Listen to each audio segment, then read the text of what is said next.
A game that looks fun on the outside quickly turns into something horrifying. And while we've seen tropes like this before, the execution of this game is fantastic. Now, the game does warn you right away that there will be flashing lights and violence and gore, but the way the story is told is well put together. It doesn't just tell you things outright. I mean, it is written on the walls as you progress, but you have to piece the story together what happened. Despite its cute demeanor in the first level, it quickly turns into something terrifying.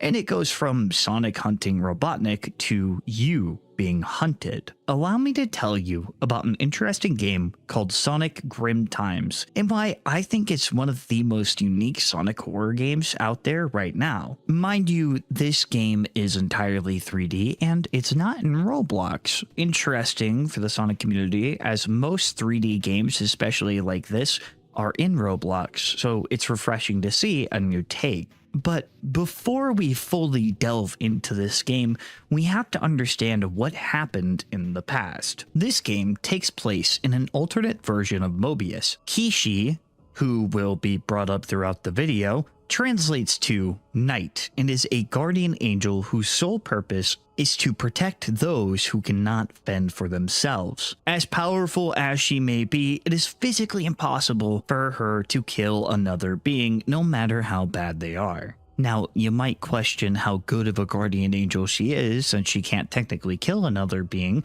but she's meant to protect them and not take them out entirely. She possesses an artifact called the Hollow Ring that mirrors her power, and she used to wear it as a halo over her head. For when she holds it, she is able to warp to any corner of the universe, and even to others if she so wants. Kinpeki, I apologize if I'm saying the name wrong. I'm still practicing Japanese, so forgive me, I am absolutely awful with names. This creature is one you may have seen before, and it is the main antagonist of the game, even before the game's events. The name Kinpeki translates to perfection, and this is his nature. He is able to contort even the smallest amount of organic material into what he desires, and he does this by using a hand that comes from inside his body.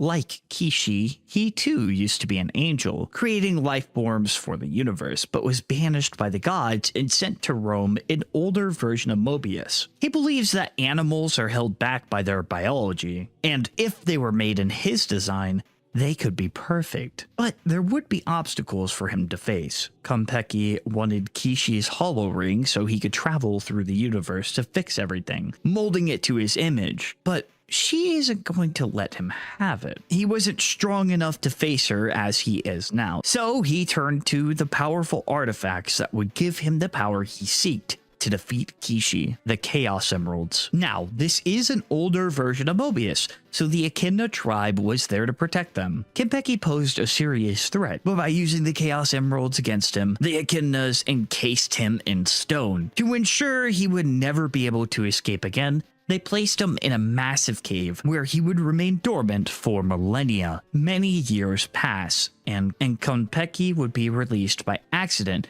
due to a mining expedition led by Eggman. Because when is this guy not awakening a secret evil? At the dig site we see later in the game, you could see Moto T-Bug units placed about and destroyed. You may have figured it out already, but Kinpeki contorted his version of Sonic into a form that suits him best, which is why he looks like this. That's right, we haven't seen his true form, and I can imagine it's pretty scary. And that leads us to the beginning of the game. It is now in the future, all of Sonic's friends are seemingly okay, and Sonic is doing his usual battle against Eggman. Now that we understand the history, I'd like to talk a little bit about the gameplay. The gameplay is similar to Sonic and the Secret Rings or Sonic and the Black Knight, but it does control pretty well. The first level is the typical Green Hill Zone.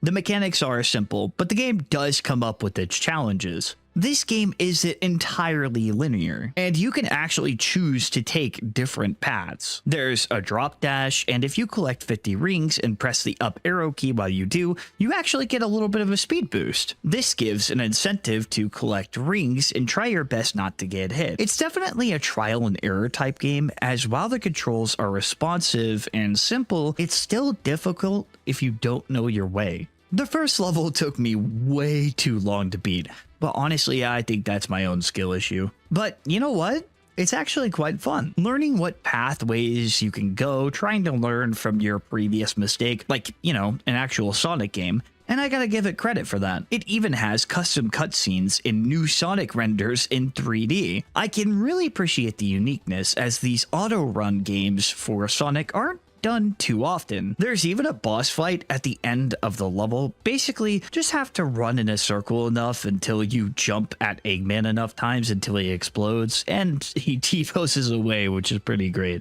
Unfortunately, that's where the cute levels end. Sonic suddenly finds himself in a cave, confused, and a moto bug drives past him, and we're introduced to another unique mechanic in this game. You get to play as the moto bug, as opposed to fast-paced gameplay we see with Sonic, as you're actually able to move back and forth and you can stop yourself, whereas Sonic you can't. You have an energy bar you have to monitor. You can shoot things to blast them out of the way, or at full power you can dash, but you'll have to manage your energy bar properly. Now, you might be wondering why you have to play as a moto bug. Well, it's currently on its way to find the Chaos Emeralds, as that's what it's designed to do. And while Sonic is fighting for his life, the moto bug is hunting down the things that can help defeat Konpeki. It's also because it's not a biological being, meaning Konpeki can't morph it. There are things that will try to kill you, but that doesn't come until later. For now, the only threat in this level are leaps of faith you have to make. It's a nice change of pace. The only thing I didn't like was that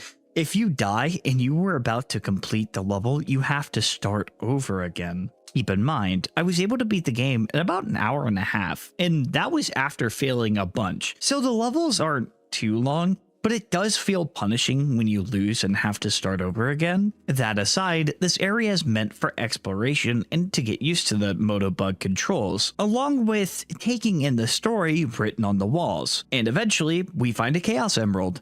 While the T-Unit celebrates, Sonic faces something strange. As he glares over the cliff, he hears a deep voice speak to him. The creature is delighted to see another Sonic, and while I do find Denture Sonic to be a little goofy, there's also something unnerving about him. No time to think about that, however, as we have to run. And man, this portion of the game is frustrating. It is really tense. You feel like you have to run away. However, that fear may quickly fade as another form of it takes place. The fear of not wanting to lose your progress. The collision on some enemies is a little weird, and I feel like this is the part of the game where the whole trial and error thing I said earlier takes place. You have to find out what path to take, when to time your jumps, and when to time your drop dash, because that's also in this game. There are no rings in this level, so if you lose, you're back to the beginning. To this game's credit, it does feel great when you actually succeed.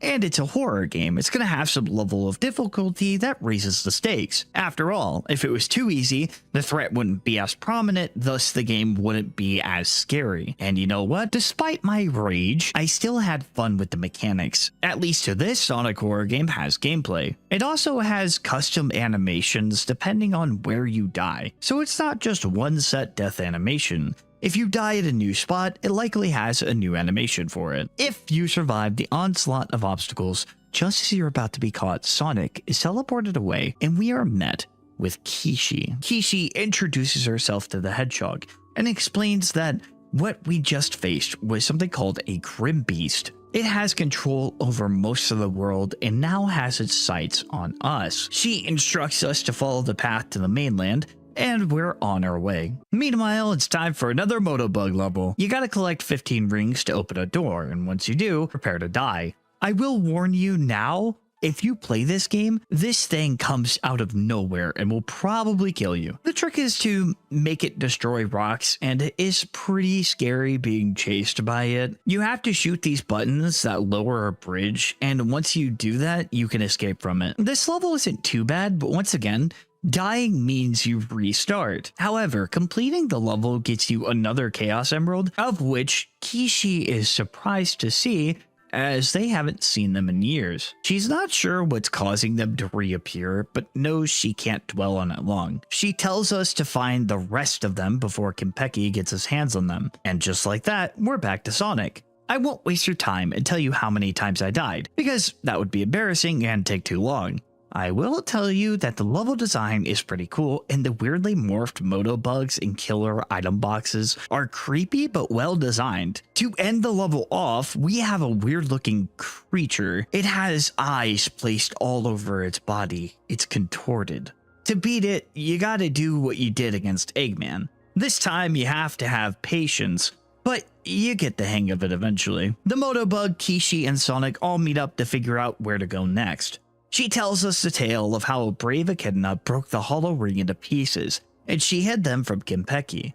The map that's given to us will lead us to the treasure hidden throughout the island. There are more horrors that wait for us, but it's the only way to end this once and for all. With another goodbye, the heroes head out, and we get a message directly from Kimpeki. He taunts us and tells us it's hopeless. And with that, the credits roll. Writing on the wall, asking various questions, and a mutated Tails is revealed, ending the demo. I was wondering where everyone else was, and this answers that question of what happened to Tails. While the whereabouts of Knuckles is unknown, we'll just have to find out in the next update. Sonic.grim Times is a really unique take that involves new characters and a gameplay style I don't see used a lot. I also want to point out that my mods and myself were put in the credits. My mods drew different art for the game and concepts, and I think they did a really great job. Along with the developer, did absolutely amazing crafting this game, and if you guys want to play it, the link will be down in the description. Call me a skill issue all you like, but be sure to play the game first. I know this video kind of seemed like it was going kind of fast. I really appreciate the direction that this game is going, and it's not your typical, oh, I'm scary Sonic. It's other outside beings taking on the form inside of a Sonic world, and I think it's just a breath of fresh air, and if anything, this is just a fun game that you can pick up and play if you're into these type of games. Use code Dunkachi to get 10% off the best soap you could find. Cheeky, linked below and in the comments. And stay spooky.